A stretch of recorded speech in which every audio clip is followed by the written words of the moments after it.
เฮาทั้งหลายซึ่งเป็นหลักธรรมที่นำมาปฏิบัติมาได้เนี่ยก็ได้ผลเมื่อนานก็ยังทันสมัยอยู่นั่นก็คือเรื่องของความบัประมาทวันนี้ภาพจะยกเอาบทความของพระเดชพระคุณท่านเจ้าคุณพระศรีสินสุนทรวาทีอดีตประธานสภาปริญญาจังหวัดลำพูนอดีตเจ้าวาดวัดศรีบุญยืนอำเภอเมืองลำพูนท่านได้นำออกอากาศทางสถานีวิทยุวพท2จังหวัดเชียงใหม่แล้วก็พระเดชคุณท่านเจ้าคุณพระราชรัชมุนีในฐานะที่ท่านทำงานวิจัยในระดับของปริญญาโทจากมหาวิทยาลัยมหาจุฬาลงกรณราชวิทยาลัยวิเศษเชียงใหม่ท่านได้รวบรวมมาผลงานที่ออกอากาศในรายการทางสุขใจมารวบรวมเป็นเล่มแล้วก็บรรณาการแก่คนที่ไปถวายมุทิตาจิตกับท่านในข่าวเลื่อนสมณศักดิ์อาตมาก็ได้มาเล่มหนึ่งก็นำมาถ่ายทอดให้ท่านทั้งหลายได้ฟังพระธรรมภาพก็ขอนำบทความเรื่องยอดแห่งธรรมของพระเดชพระคุณท่านเจ้าคุณพระศรีสินสุนทรวาทีศิลสิกขาสโภนำเสนอแก่ท่านทั้งหลายท่านทั้งหลายจงยังตนให้ดำรงอยู่ด้วยความบัพประมาทเถิดนี่คือปัจฉิมวาทที่สมเด็จพระสัมมาสัมพุทธเจ้าตรัสแก่ชาวโลกก่อนที่จะเสด็จสู่ปรินิพพานควรแก่การศึกษาและปฏิบัติตามเป็นอย่างยิ่งโลกที่เราอาศัยอยู่ทุกวันนี้มีทั้งของดีมีประโยชน์มีทั้งของเสียที่มีพิษมีโทษลาภยศสรรเสริญและความสุขเป็นของดีคนเราตั้งอยู่ในความบัพประมาทถึงจะได้สิ่งเหล่านั้นมาก็ไม่ได้ทำให้ชีวิตดีขึ้นแต่กลับทำให้ทำจิตใจให้มึนเมามัวมืดไปด้วยความหิงยโสความโอดโอโตใหญ่อันเนื่องจากความเมาในลาภในยศมันกดท่วงภาวะแห่งจิตใจเลวทรามลงส่วนความเสื่อมลาภเสื่อมยศหินทาความทุกข์เป็นของเสียเป็นโลกธรรมแม้บ่มีภัยต้องการมันก็เกิดขึ้นได้เสมอผู้ใดเผลอตัวในเวลาประสบกับสิ่งอันบัพพัฒนาเหล่านี้ยับยั้งจิตใจไว้บัดนั้นก็จะทำให้ตัดสินใจผิดเป็นพิษอย่างร้ายแรงแก่ตัวความชั่วทุกชนิดก็ได้ช่องได้โอกาสเกิดขึ้นความประมาทโดยแท้ฉะนั้นทุกคนจึงบ่ควรดูเบาในยศสรรเสริญสุขแล้วก็บ่ควรที่จะปล่อยให้ความเสื่อมลาภเสื่อมยศนินทาทุกข์ครอบงำจิตใจจนเกินไปปลุกตัวปลุกใจให้ตื่นอยู่ด้วยสติธรรมชีวิตนี้ก็จะห่างไกลจากความชั่วความผิดนาประการจึงกล่าวได้ว่าความประมาทนี้คือยอดแห่งธรรมทั้งหมดอัปปมาเทนะสัมปาเททะท่านทั้งหลายจงยังตนให้ดำรงอยู่ด้วยความประมาทเถิดพุทธภาษิตที่จบลงไปเป็นบทความเรื่องยอดแห่งธรรม ของพระเดชพระคุณท่านเจ้าคุณพระศรีสินสุนทรวาที ท่านทั้งหลายได้ฟังแล้วถ้าเฮาพินิจพิจารณาถึงปัจฉิมโอวาทที่พระพุทธองค์ท่านได้ตรัสเอาไว้ก่อนที่จะเข้าสู่ปรินิพพานนอกจากจะเตือนใจบรรดาพระภิกษุสงฆ์ในสมัยนั้นที่อยู่ณเวลานั้นแล้วก็บันทึกไว้เป็นหลักคำสอนคือเฮาในฐานะที่เป็นพุทธบริษัทเนี่ยนำมาใช้ในการดำเนินชีวิตในการทำงานถ้าเราสามารถที่จะปฏิบัติได้ชีวิตของเราก็จะเป็นไปตามเส้นทางที่ถูกต้องและก็ชีวิตก็จะใสสะอาดจะหลีกเลี่ยงจากความชั่วทางด้านทางกายทางวาจาและทางใจอันนี้เป็นหลักคิดที่เราท่านทั้งหลายก็ทราบดีกันอยู่แล้วคำสอนของพระพุทธเจ้าที่เราศึกษากันในเชิงของปริยัตินั่นก็คือหลักของพระไตรปิฎก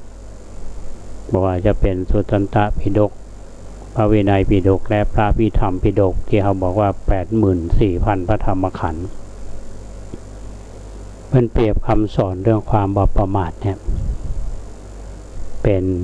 ป็นคำสอนที่ยอดที่สุดเป็นยอดแห่งธรรมท่านเปรียบเหมือนกับรอยเท้าสัตว์ที่มีอยู่ในโลกเนี่ยรอยเท้าสัตว์ที่ใหญ่และก็รวมลงแห่งรอยเท้าทั้งหลายเนี่ยคือรอยเท้าช้างพันว่าก็คือของความบ่ประมาทนี่เป็นบทสรุปที่เราท่านทั้งหลายได้จากความบ่ประมาทจากดำรัสขององค์สมเด็จพระสัมมาสัมพุทธเจ้า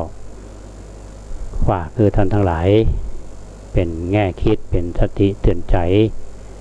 จหมู่เฮาทุกผู้ทุกคนรวมถึงอาตมาด้วยก็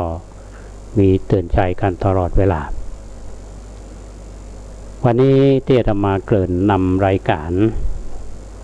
ไปตะกี้ว่าเป็นวันสำคัญสำหรับบุคคลท่านหนึ่งนั่นก็คือท่านครูบาเจ้าศรีวิชัยถ้าท่านฟังอาตมาภาพตั้งแต่ต้นมาที่เล่าสู่ท่านทั้งหลายได้ฟังกันว่าครูบาเจ้าศรีวิชัยได้กำเนิดที่บ้านปางตำบลแม่ตื่นหรือว่าอำเภอตำบลศรีชัยในปัจจุบันนี้ลีจังหวัดลำพูนเมื่อปี 2421 ท่านก็ได้อยู่ในทางพระพุทธศาสนาท่านมีชีวิตอยู่ถึง60 ปีท่านได้ถึงแก่มรณภาพก็คือวันนี้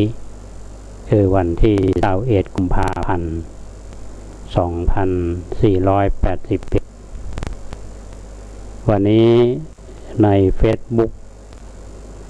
หลายท่านที่ทำเสนอว่าวันที่21 กุมภาพันธ์ 2481 นี้เป็นวันมรณภาพของครูบาเจ้าศรีวิชัยแล้วก็สมควรที่จะน้อมรำลึกถึงวันนั้นอย่างน้อยเนี่ยคนรุ่นหลังเขาก็จะได้ฟังว่าชีวิตของพระเถระรูปหนึ่งในชีวิตนี้เพื่อพระพุทธศาสนาได้สร้างผลงานไว้มากมายและตัวท่านนั้นก็ผ่านมาทั้งทุกอย่างที่เขาว่าโลกธรรมครูบาเจ้าศรีวิชัยเป็นครูบาบางคนห้องครูบาศีลธรรมที่ยกย่องเปิ้นบางคนก็ห้องตุเจ้าป่างแล้วแต่คนห้องแบบไหนได้นับถือท่านแบบ การศึกษาของท่านนั้นก็เรียนในนอกระบบ การศึกษาพระพุทธศาสนาก็เรียนมาจากครูบาอาจารย์ก็คงไม่ได้เรียนอยู่ในระดับของวิทยาลัยมหาวิทยาลัยแต่ได้ผ่านกระบวนการการคัดเกลาและอบรมจากครูบาอาจารย์แล้วเป็นผู้ที่มีความมั่นใจในตัวเองมีความเชื่อมั่นตั้งเป้าหมายไว้สูงสุดก็คือถวายอกไว้ในทางพระพุทธศาสนาท่านได้มรณภาพมาโดยอาการสงบก็ยันวันนี้อาตมาจะย้อน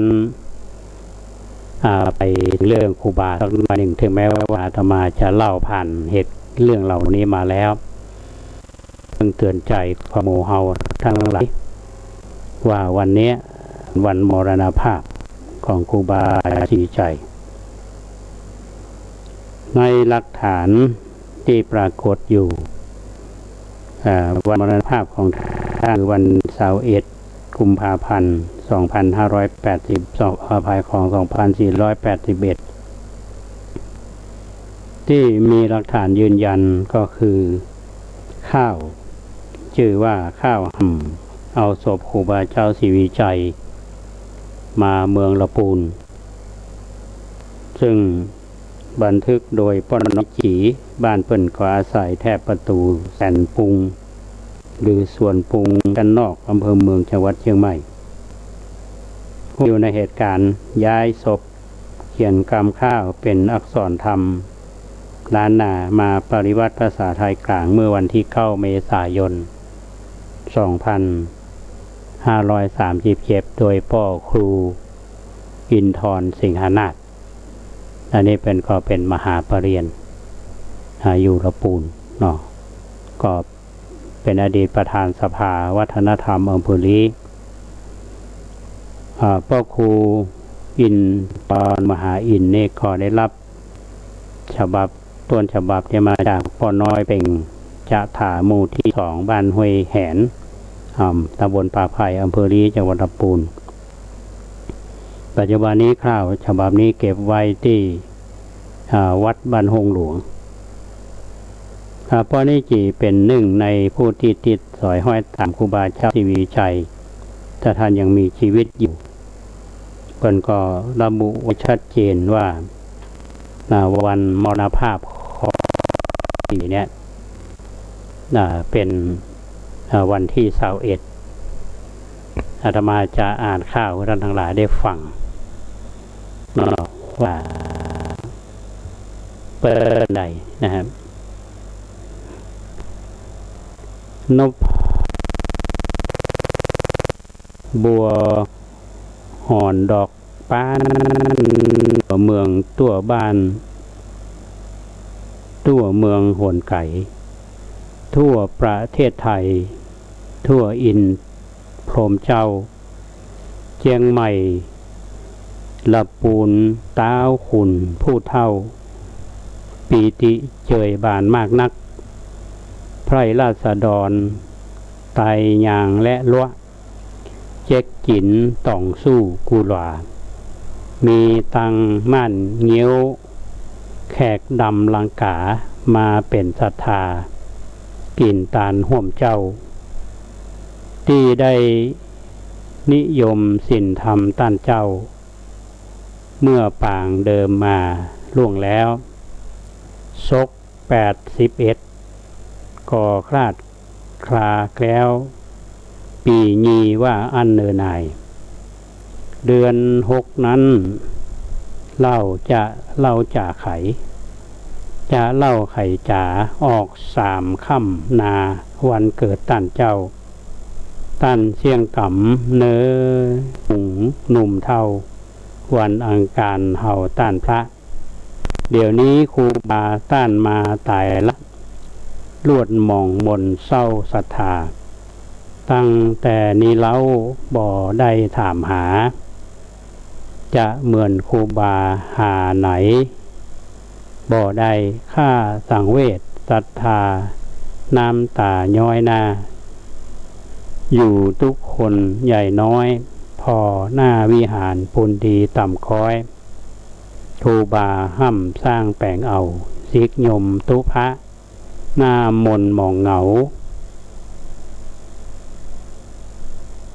พอในวิหารประดับแก้วไตมาเหมือนดังไฟสองเนื้อหั่นเงาหั่นตัวหั่นคิงกูเชื้อหั่นแผ่วเตียวเสื้อของเฮาครูบาตายละฮือสุกหมองเหงาวิหารเป็นเงาสารูปพระเจ้าโอยหนอตุกขังสีวิจัยเจ้าแถมใดเนอจะปิกใครฮือครูบากลับมาชีวิตปิกฟื้นไหวหน้าขึ้นมากันเป็นอย่างนี้เตี้ยงจะสุขาประเทศเฮานาไหนบ่เพียบได้เดี๋ยวนี้กุศลปกงำอยู่ใกล้ประเทศชาวไทยทั่วทิศตันหลายละเตียงชีวิตจากเกียงใหม่แก้วละปูนตันได้กึดไว้บ่ฮือหายสูญเจียงใหม่ละปูนต่างสู่เทศเจ้ามาตายละเสียศรัทธาหนุ่มเท่าไว้หาตั้งวันค่ำเช้าขอเป็นกุศลส่วนบุญแต่เล้าบอกว่าหนุ่มเท่าตั้งมวลซ้ำเปียที่หายบ่หกลบกวนโลกวิสิดวงควรควีท่านเจ้าหมอหลวงประจำเมืองเหนือเมืองใต้มากินยาใดบ่ฟัดฝรั่งลาวไทยกินไปสัปะบ่ฟัดถูกได้สักไก่กินยาสัปะบ่โผดผายยาเมืองก็ใดยาไทยก็ช่อยพอบ่อโผดผายองค์พระที่ไหวมรณาขาดมิตรเป็นภัยคนใดอันนี้เป็นข้าวห้ำตอนหนึ่งท่านผู้ฟังที่เล่าและยืนยันว่าครูบาเจ้าศรีวิชัยนั้นได้ถึงแก่มรณภาพวันที่21 กุมภาพันธ์ 2481นะก็ยืนยันว่าครูบาเนี่ยเป็นเกิดวันอังคารปีขานเดือน6 3 ค่ำนี่เราก็มาน้อมรำลึกถึงท่านแล้วก็ยังมีในเฟซของกลุ่มอุ้ยเล่าเรื่องบ่เก่าของล้านนาหลานเล่าต่อครับเพิ่นก็เขียนไว้จะนี้ท่านผู้ฟังต้านตายละไว้เก้าอี้แห่งตนพระน้อยขยมเกยกำตัวคนต้านตายละเสียบกรรมหน่วยยนต์ตังวีนกยุงต้านพระเกยบางตาสินธรรมบละเมื่อฝูงหนุ่มเท่าศรัทธาเคยมีวัตถุทูปเตียนบุปผามาตานครูบาปั่นปอนเมื่ออันสปีติโยยกวีขึ้นกั้งบังพระสัทธรรมต้านไว้ตายละหมักกรรมที่ต้านเคยใช้ตกตอบเจ้าศรัทธาต้านตายละไว้บาทเล็กลังกาที่ผงศรัทธา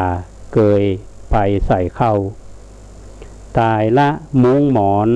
น้ำตนน้ำเต้าที่พระองค์เราต้านใจตายละผ้าเหลืองย้อมกับเปลือกไม้เป็นของต้านเจ้าทรงธรรมตายละไม้เต้าที่เจ้าเกิดกำบานับบกรรมใส่สายหย่อนห้อยตายละลูกศิษย์คุเน้นเถนน้อยจะมีไผมาเป็นเกาอันนี้ส่วนหนึ่งของข้าวห้ำที่เอาศพครูบาเจ้าศรีวิจัยที่มาเมืองละปูนของพ่อน้อยจีประตูส่วนปุ่งอ ราะฉะนั้นวันนี้ก็นำเรื่องว่าครูบาเจ้าศรีวิจัยมาเป็นเปิดรายการตอนหลังจากที่นำหัวข้อธรรมะยอดแห่งธรรมเรื่องความบ่ประมาทมานำเสนอแก่ท่านผู้ฟังถ้าเราจะมาพิจารณาดู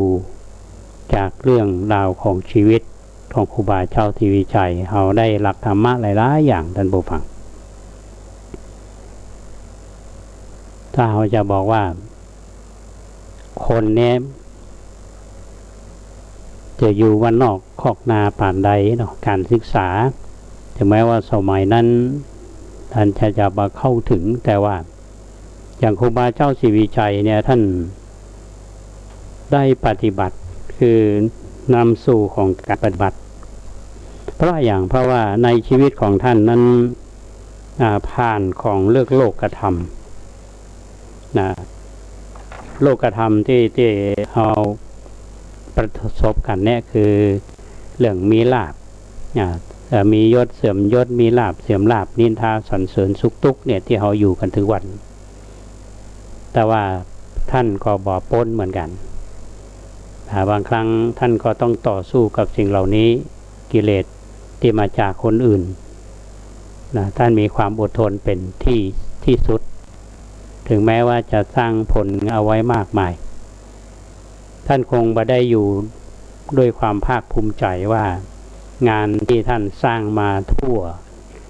เมืองเหนือของเรานี่บ่จะเป็นวัดอารามอย่างเชียงใหม่เรานี่หลายวัดอย่างวัดพระสิงห์ก็ดีวัดเชียงมั่นก็ดีวิหารหลวงวัดสวนดอกก็ดีแม้แต่ที่พะเยาวัดพระเจ้าหลวงมีทั่วทิศทุกแห่งแต่ว่าในที่สุดท่านก็ต้องละจากสิ่งเหล่านี้ก็เหลือแต่คุณงามความดีเหลือผลงานเหล่านี้จะเป็นที่ฮับฮู้ของคนรุ่นหลังมากน้อยแค่ไหนถ้าคนรุ่นเดียวกับท่านล้มหายตายจากไปอย่างสามเณรในห่วมกับสมัยครูบาเจ้าศรีวิชัยเนี่ยหลวงพ่อทองครูบาวัดตาจำปีครูบาอาจารย์เหล่านี้ก็ละสังขารไปหมดและคนรุ่นหลังของเราถ้าเราจะมาศึกษาชีวิตและงานของท่านเราก็ต้องศึกษาจากเอกสารอย่างข้าวห้ำที่อาตมาอ่านให้ท่านทั้งหลายได้ฟังปน้อยจีเป็นเขียนเป็นตัวเมือง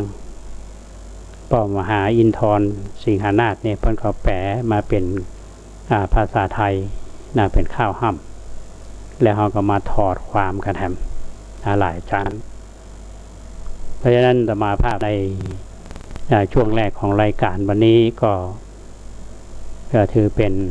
การกตัญญูกตเวทีน้อมรำลึกถึงครูบาเจ้าศรีวิชัยเนื่องในวันมรณภาพคือวัน21 กุมภาพันธ์ 2564เนี่ยก็เป็นผ่านมา70 กว่าปีก็ให้ท่านทั้งหลายได้ฟังกันก็คิดว่าคงจะเป็นการน้อมรำลึกและเตือนสติของหมู่เฮาได้เป็นอย่างดีว่าจำเป็นที่เฮาจะต้องเรียนรู้ต่อเรื่องราวของบุคคลสำคัญโดยเฉพาะครูบาเจ้าศรีวิชัยก็ต้องอนุโมทนาบุญกับท่านผู้ฟังหลายท่านที่ติดตามรับฟังเรื่องของครูบาอย่างพระเจ้าประสงค์ครูบาอาจารย์ทั้งหลายเพื่อนก็ฟัง 92.25 เหมือนกันฟังเรื่องครูบาเวลาไปกิจนิมนต์เวลาไปประชุมคณะสงฆ์เพื่อนก็บอกว่าติดตามมาฟังอยู่นี่ต้องขอบคุณเป็นอย่างยิ่งเพราะฉะนั้นช่วงนี้ช่วงแรกของรายการนี้ก็จะได้พักพักเครื่องบอกว่าผู้ดูแลรายการเป็นอย่างไรนะก็ยังนิ่งอยู่ตัวนี้นะแต่ว่าอาตมาวันนี้ก็คงจะอู้เรื่องป่าเป็นส่วนใหญ่นะอย่าง ก็มันน่าจะพักเตือนนะครับบอกว่าคุณเกษตรเป็นสำเร็จจะไม่คิดอย่างก็เนาะอย่างบ่ฮือสัญญาณเตือนนะทีนี้มันมีเรื่องราวที่จะเล่าสู่กันฟัง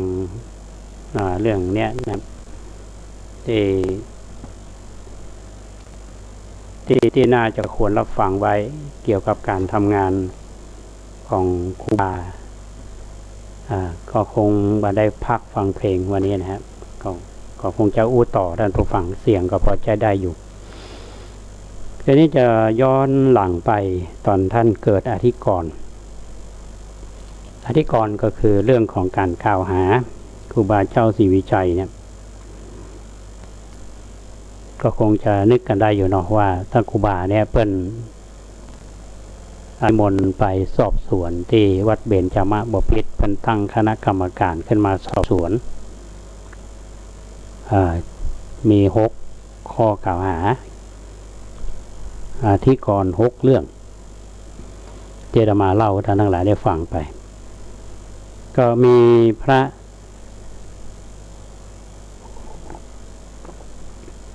มหาเถระซึ่งเป็นประธานนั้นสมัยนั้นก็คือสมเด็จพระมหาสมณเจ้ากรมพยาวชิรยานบโรรสท่านเป็นประธานในการสอบสวนมีประเด็นหนึ่งที่เป็นสอบถามว่าครูบาแสดงฤทธิ์เองกายที่ว่าครูบาเตียวบัจจูดินกาอย่างนะครับได้เพิ่นถามเรื่องอิทธิฤทธิปาฏิหาริย์ก็อ้างหนังสือของท่านอาจารย์อนันต์พุทธธรรมโมเปิ้นได้กล่าวถึงข้อความนี้ว่า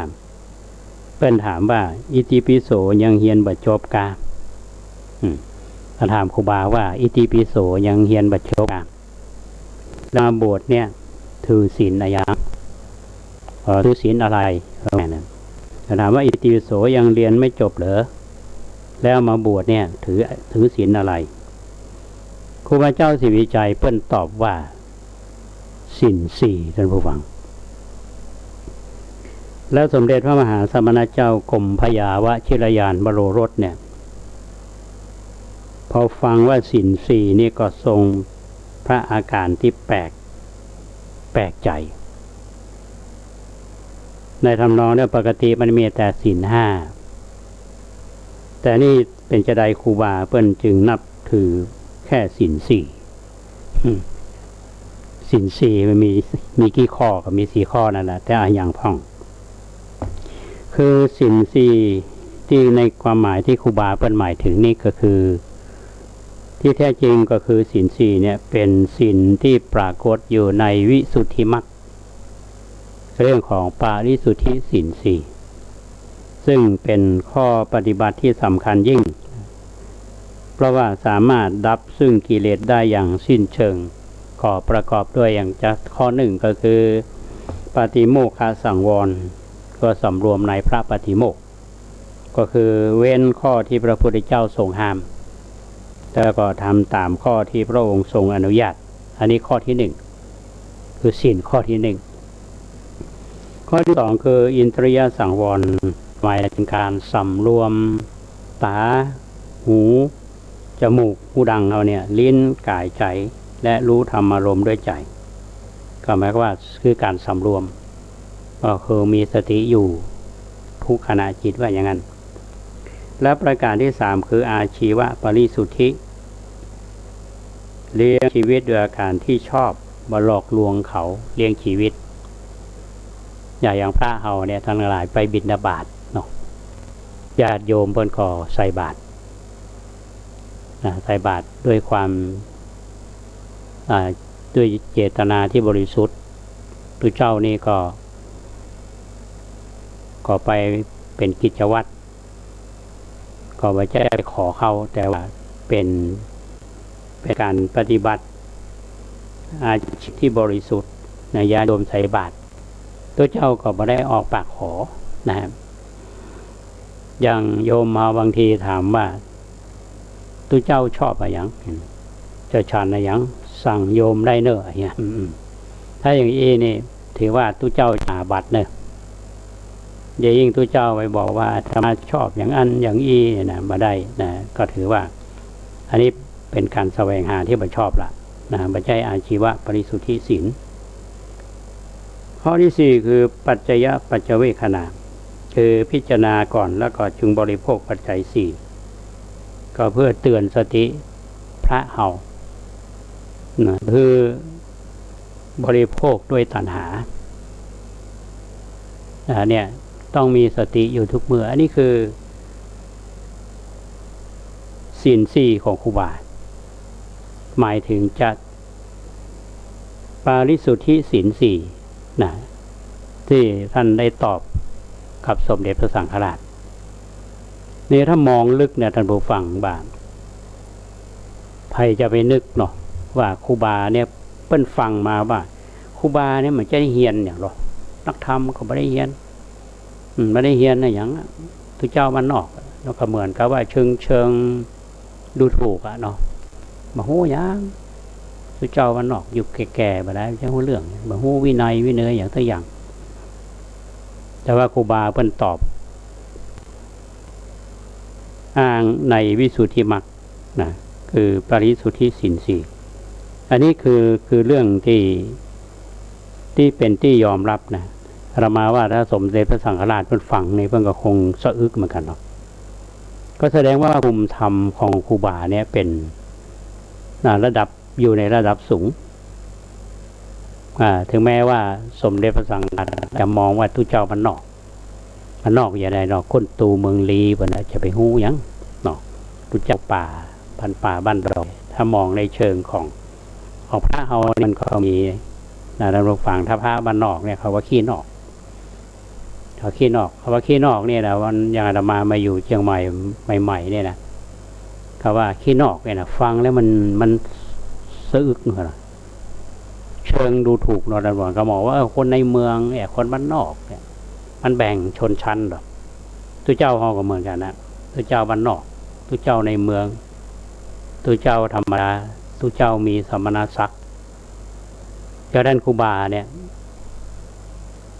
คำว่าครูบาเนี่ยอย่างที่อาตมาเคยอธิบายเนี่ยครูบานี่ไม่ใช่สมณศักดิ์เป็นชื่อที่ชาวบ้านเปิ้นเคารพนับถือเปิ้นถึงห้องว่าครูบาเรียกว่าด้วยสุดจิตสุดใจระยะหลังๆมานี่คนจะมาเติมคำว่าพระครูบาหมายความว่าจะเอาพระครูมาใส่จริงๆคำว่าครูบาเนี่ยมันไม่ใช่เป็นสมณศักดิ์คือบ่ได้มีพระราชทานแต่อย่างไม่ใช่เป็นราชเทนนามเป็นกรรมของเฮาที่ห้องครูบาเป็นผู้ที่เคารพนับถือถึงแม้ว่าหลังๆมาในครูบาเนี่ยจะไปใจกับพระที่มีอายุหนุ่มอาจจะไปใจอายุ60ที่เป็นเป็นเทระภูมิอย่างขึ้นไปเนี่ยนะจนจะมีกรรมที่เขาว่ากันเนี่ยครูบาอุกแกตโอ้โหเขาอุกกันจะได้ นี่คือที่อาตมาเล่านี่คือว่าสิ่งที่ครูบาเปิ้นได้ตอบสมเด็จพระมหาสมณเจ้ากรมพยาวชิรยานวโรรสเป็นเหตุการณ์หนึ่งที่เกิดขึ้นเรามองถึงความฉลาดลึกถึงภูมิธรรมของท่านครูบาเขาก็มีความภูมิใจทีนี้มีแหมเตื้อหนึ่งท่านผู้ฟังช่วงที่เปิ้นถูกอธิกรณ์ที่ วัดเบญจมาบพิตรนะเตื้อแรกเนี่ยไปปีกมาแล้วก็มาพักที่วัดพระธาตุหริพุนชัยก็คือวัดหลวงละปูนอย่างที่เรามาวันก่อนเนี่ยว่าที่ศาลาวัด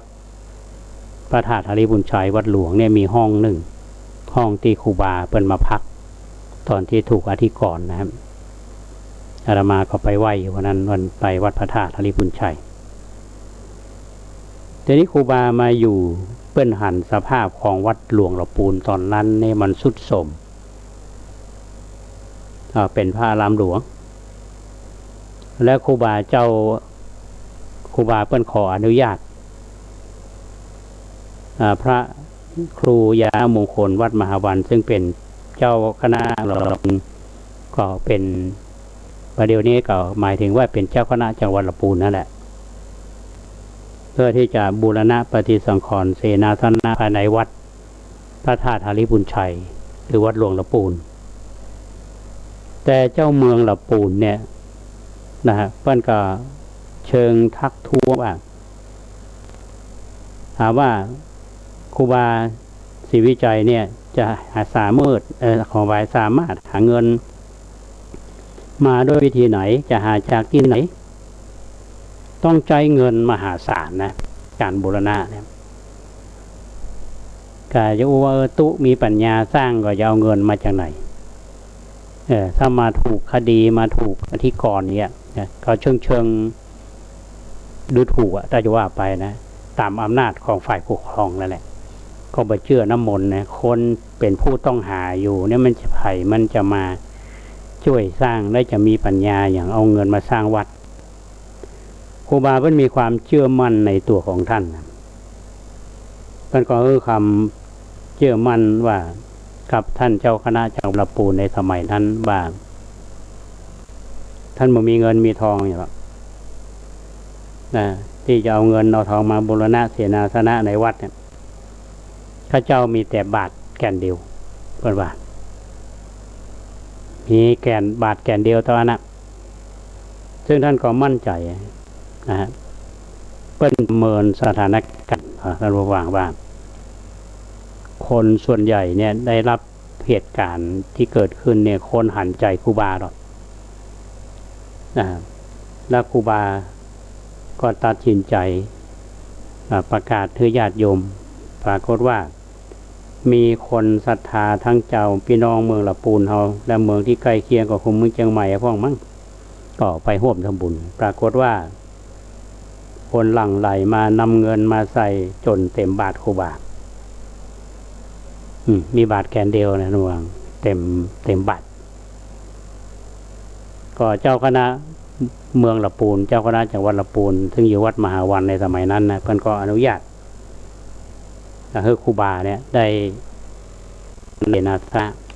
าภายในวัดพระธาตุหาริพุนชัยตอนนั้นท่านพักอยู่ที่คณะเจียงยันท่านผู้ฟัง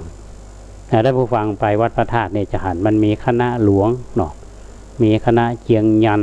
มีคณะอะไรคณะมันเป็นแบ่งเป็นคณะนะอันนี้ครูบาอยู่วัดเจียงอยู่ทางทิศตะวันออกเฉียงเหนือของวัดพระธาตุหาริพุนชัย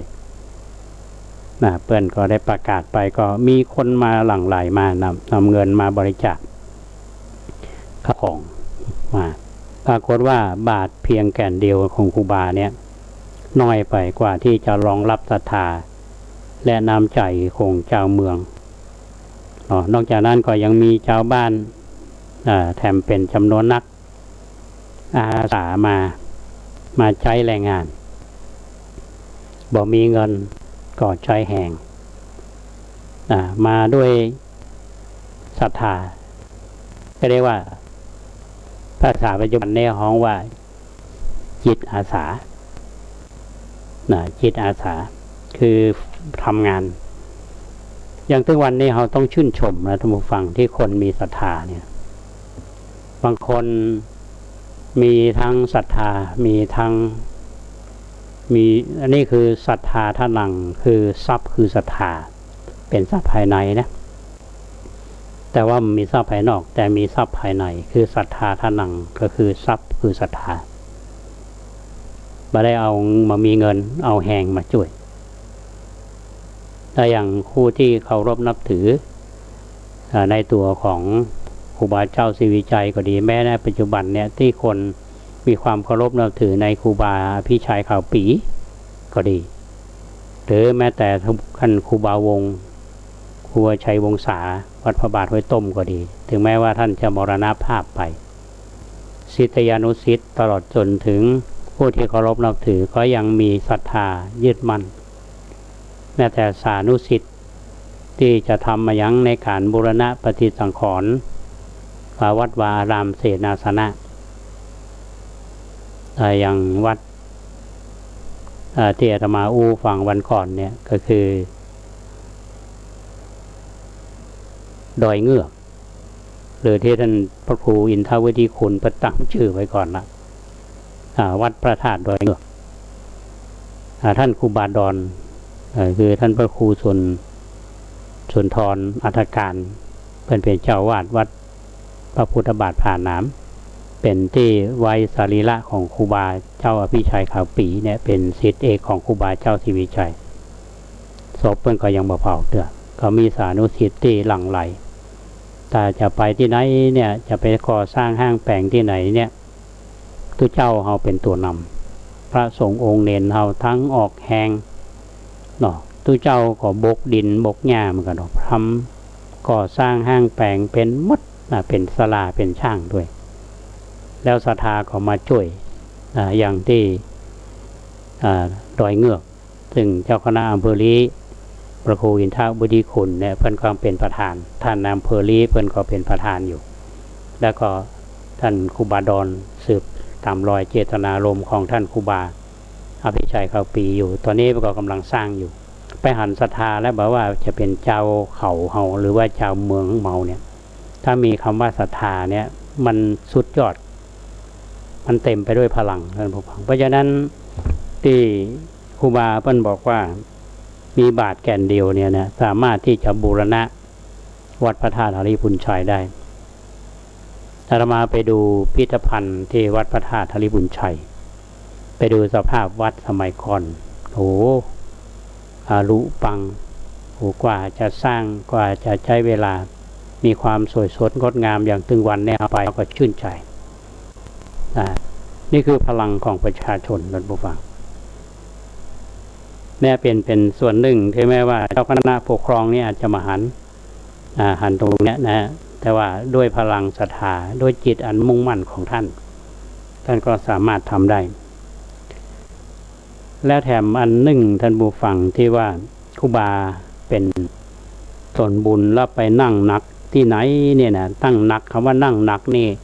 ใบเวียนนั่งบนมหินเนี่ย คือเป็นประธานถ้าภาษาใหม่เขาเนี่ยนะเป็นประธานไปเป็นประธานที่ไหนในการก่อสร้างคือถ้าหากว่าคนเพื่อนไปสร้างอย่างสร้างวิหารกันมีคนมาหอมก็สร้างไปตู้เจ้าก็เป็นศาลาสร้างผู้ศิษย์ลูกหาก็สร้างไปแต่ถ้าแล้วล่ะเงินยังเหลืออยู่เนี่ยนะ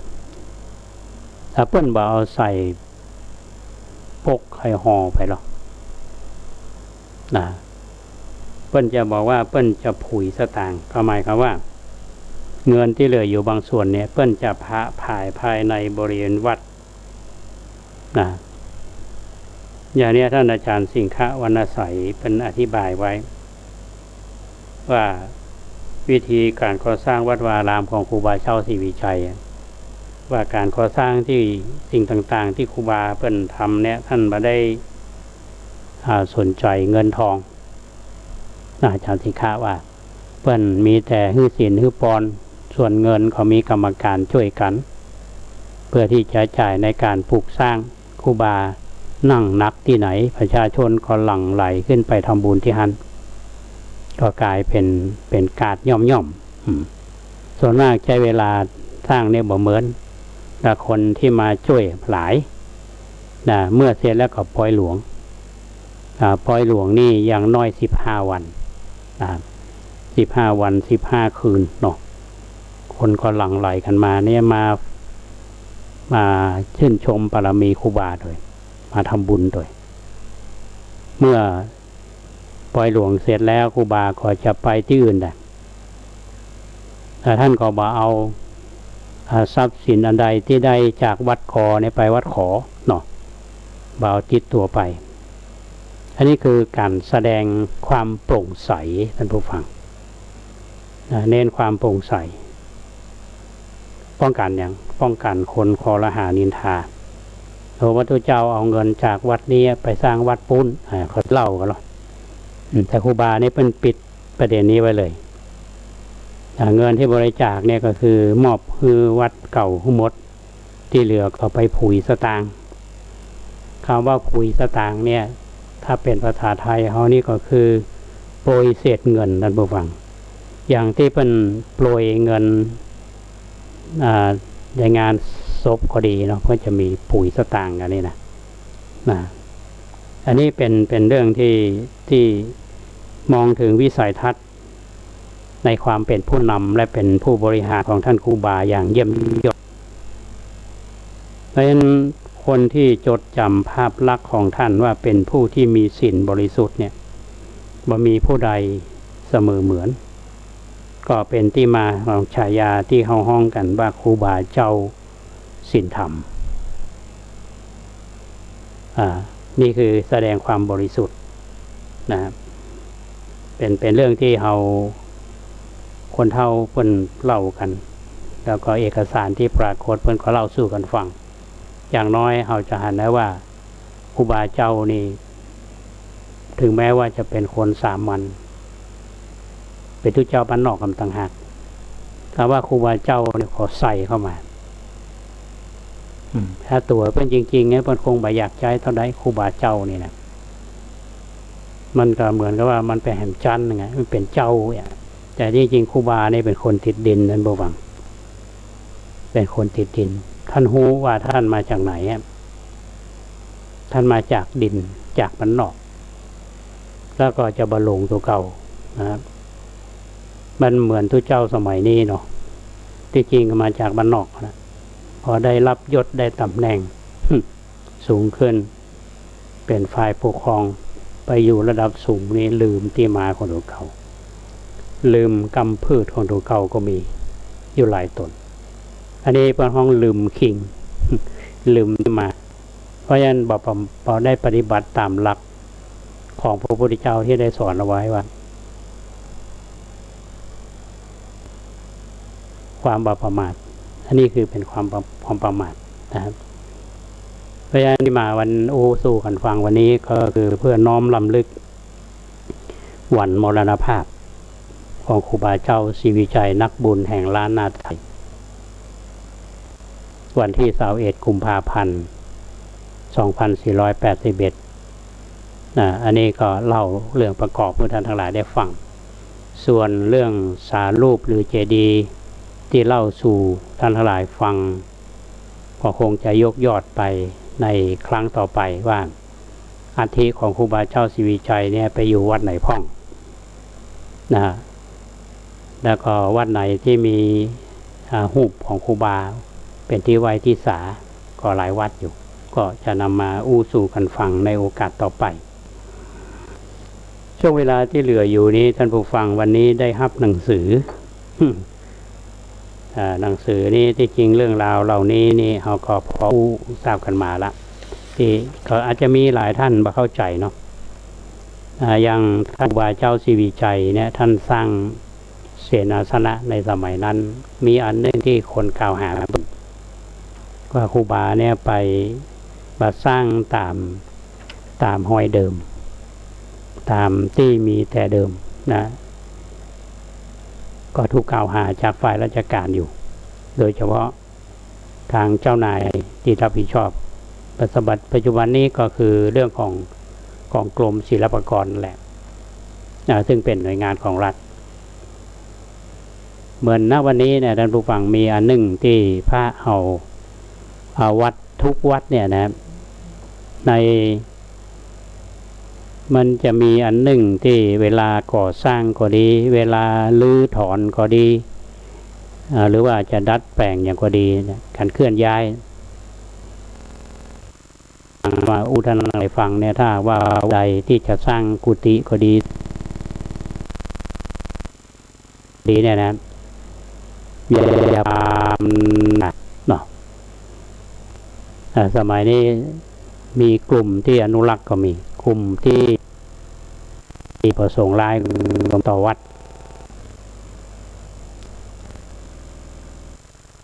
คำหนึ่งถึงเรื่องของกฎหมายมันมีกฎกระทรวงที่ว่าด้วยการยกเว้นผ่อนผันหรือว่าเงื่อนไขในการปฏิบัติตามกฎหมายว่าด้วยการควบคุมอาคาร2505มีหมายอยู่ทุกฝั่งตัวเนี้ยทีนี้แต่เดิมเนี่ยนะมันมีกฎกระทรวงที่เป็นอ้างถึงว่ากำหนดให้วัดวาอารามหรือว่า อาคารต่างๆที่ใจเพื่อการศาสนาซึ่งมีกฎหมายควบคุมการก่อสร้างไว้แล้วเนี่ยโดยเฉพาะได้รับการยกเว้นบ่ต้องขออนุญาตก่อสร้างดัดแปลงหรือถอนและเคลื่อนย้ายอาคารแต่ว่าปัจจุบันนี้ข้อเท็จจริงปรากฏว่าวัดวาอารามหรือว่าอาคารต่างๆที่ใช้เพื่อการศาสนาเนี่ยยังบ่มีกฎหมายควบคุมก่อสร้างไว้เป็นการเฉพาะก็หมายความว่ายังบ่มีกฎหมายออกเตื้อที่มันอ้างไว้เนี่ยนะทีนี้ปรากฏว่ายะหลังเนี่ยมันมีการก่อสร้างดัดแปลงหรือถอนเคลื่อนย้ายของวัดวาอารามนั้นที่ใช้เพื่อพระศาสนาเนี่ยมีบางแห่งบ่มีวิศวกรควบคุมเนาะลมก็มีลมใส่คนงานตายก็มีเพื่อนอาศัยอย่างเงี้ยเพราะฉะนั้นในนี้ก็เอื้อให้วัดทุกวัดนะต้องปฏิบัติตามกฎกระทรวงเรื่องกฎหมายว่าด้วยการควบคุมอาคาร 2550 เนี่ยอย่างเคร่งครัดนะคราวนี้อย่างตำบลสุเทพเขาเนี่ยจะสร้างจะแปลงกุฏิก็ดีจะลื้อก็ดีจะบูรณะก็ดีเนี่ยครับก็จะต้องขออนุญาตจากเทศบาลอย่างเฮานี่ก็ต้องขออนุญาตจากเทศบาลตำบลสุเทพในฐานะที่เป็นเจ้าพนักงานท้องถิ่นนะคือปฏิบัติตามกฎหมายเพื่อด้วยการควบคุมอาคารโดยมีผู้ที่ประกอบวิชาวิศวกรควบคุมหมายความว่าแบบก็ต้องมีวิศวกรรับรองแบบมีวิศวกรรับรองนี่คือตามข้อบังคับของสภาวิศวกรเป็นผู้รับผิดชอบคำนวณการออกแบบเพื่อมั่นคงของโครงสร้างของอาคารยังมีหลายๆวัดเนี่ยตั้งไปเนี่ยฮะคิดเรื่องนี้ท่านผู้ฟังก่อนนี้สร้างได้เลยอะไรเงี้ยไม่ต้องไปขออนุญาตใครละประเดี๋ยวนี้วัดใดขืนทำเนี่ยนะครับก็จะผิดกฎหมายฉบับนี้แหละนะทางที่คณะสงฆ์เขาก็มีขั้นตอนนะท่านผู้ฟังว่าเขาจะหรือเขาจะแปลงอย่างเนี่ยเบื้องต้นนี่เขาต้องมีการประชุมคณะกรรมการวัดหรือประชุมคณะศรัทธาก็เหมือนกับว่าประชาพิจารณ์ก่อนนะเพื่อทำมาก่อนเทศบาลทำมาก่อนเพื่อนกันนะครับก็คือว่าคณะศรัทธาก็ดีกรรมการวัดก็ดีก็เป็นตัวแทนของประชาชนนะมีมติปัจจุบันนี้วัดต่างๆก็มีคณะกรรมการวัดดูแลอยู่ร่วมกับเจ้าวาดไม่ใช่ว่าเจ้าวาดเป็นเรื่องอย่างกับตามใจฉันก็ได้อย่างธรรมชาติเนี่ยคือเรื่องกฎหมายเรื่องระเบียบในการกระทำอะไรอย่างเงี้ยนะต้องอธิบายให้ได้ทำถูกต้องตามกฎหมายเพราะฉะนั้นทางเทศบาลตำบลสุเทพเนี่ยโดยท่านว่าที่ร้อยตรีประสงค์ชัยวันปลัดเทศบาลปฏิบัติหน้าที่ของนายกเทศมนตรีตำบลสุเทพอยู่ขณะนี้เป็นก็มีหนังสือแจ้งมาคือที่วัดประแดงท่านบัจจาวาดวัดแพงมหาวิหารทราบหนังสือลงที่15 กุมภาพันธ์ 2564ที่ผ่านมาอาตมาได้รับวันนี้วันที่21 กุมภาพันธ์ 2564เป็นวันมรณภาพของครูบาพอดีเป็นวัดทุกวัดก็หมายความว่าทั่วประเทศไทยท่านผู้ฟังนะฮะก็ต้องขออนุญาตจากท้องถิ่นถ้าเป็นเขตเทศบาลก็ต้องอนุญาตกับขอจากเทศบาลถ้าเป็นอบตก็ขออนุญาตอบตป่าไผ่ทีนี้อย่างมันเรื่องรู้ฟังสำคัญในทางพระพุทธศาสนาคือวันมาฆบูชาวันที่พระพุทธเจ้าท่านแสดงโอวาทปฏิโมกข์แก่ภิกษุจำนวน 1,250 รูปก็จะมาถึงวันที่26 กุมภาพันธ์ 2564 เนี่ยถือว่าเป็นวันสำคัญในทางพระพุทธศาสนาทางผู้ว่าราชการจังหวัดเชียงใหม่เปิดก็ประกาศจังหวัดแจ้งเรื่องนี้แล้วก็ขอให้ช่วยกันกิจกรรมที่เราทำเนี่ยคือวัดวารามต่างๆญาติโยมเขาก็ทำบุญตักบาตรฟังเทศแล้วก็เวียนเทียนเจริญจิตภาวนาจะให้นักเรียน พระสงฆ์องค์เจ้าหายไปไปทากระถาสำคัญนี่ก็แล้วแต่ความเหมาะสมเปิดเน้นความสำคัญว่าวันมาฆบูชาเนี่ยเป็นวันสำคัญในทางพระศาสนาในส่วนของวัดประแดงเขาก็เหมือนกับทุกวัดท่านผู้ฟังมีการทำบุญตักบาตรฟังพระธรรมเทศนาในเจ้าของวันที่26 กุมภาเนี่ยเมื่อเสร็จจากวิหารแล้วปีนี้อาตมาภาพได้สร้างศาลาเนาะศาลาทำด้วยไม้สักทั้งหลังเอามีรูปปั้นของหมอชีวกโกมลพัฒน์เป็นแพทย์ประจำพระองค์ของพระเจ้าพิมพิสารเป็นแพทย์เป็นพระองค์ของพระพุทธเจ้าแดงเขานี้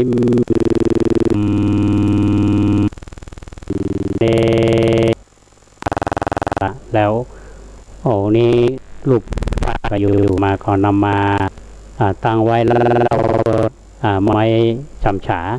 ก็ละกังอันนี้คือกรรมตากแดดตากฝนก็บ่เหมาะสมเท่าไรบ่สมเกียรติในการยกย่องก็เลยจะสร้างศาลาก็บ้างอย่างใหญ่นะฮะความ2 กว่าอันนี้ก็ดำเนินการไปแล้ว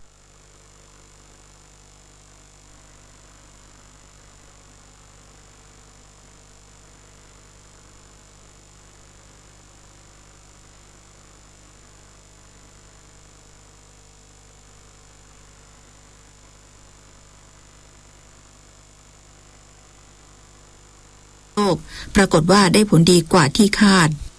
ศาสตราจารย์นายแพทย์ศิริเลิศ ทรงศรีวิไลปลัดกระทรวงการอุดมศึกษาวิทยาศาสตร์วิจัยและนวัตกรรมเปิดเผยว่าเมื่อมีการฉีดวัคซีนโควิด -19 ทั่วโลกได้เกินกว่า200 ล้านโดสในเวลา2 เดือนนั้นมีการเก็บข้อมูลโดยละเอียดในมิติต่างๆสรุปข้อมูลการใช้งานจริงที่น่าสนใจได้6 ประเด็นดังนี้ประสิทธิภาพของวัคซีนสามารถกระตุ้นภูมิคุ้มกันได้ดีมากผู้ที่ได้รับวัคซีนสามารถสร้างภูมิคุ้มกันได้ในระดับสูงตรวจพบทั้งแอนติบอดีและการตอบสนองภูมิคุ้มกันด้านเซลล์เดิมตั้งความหวังว่า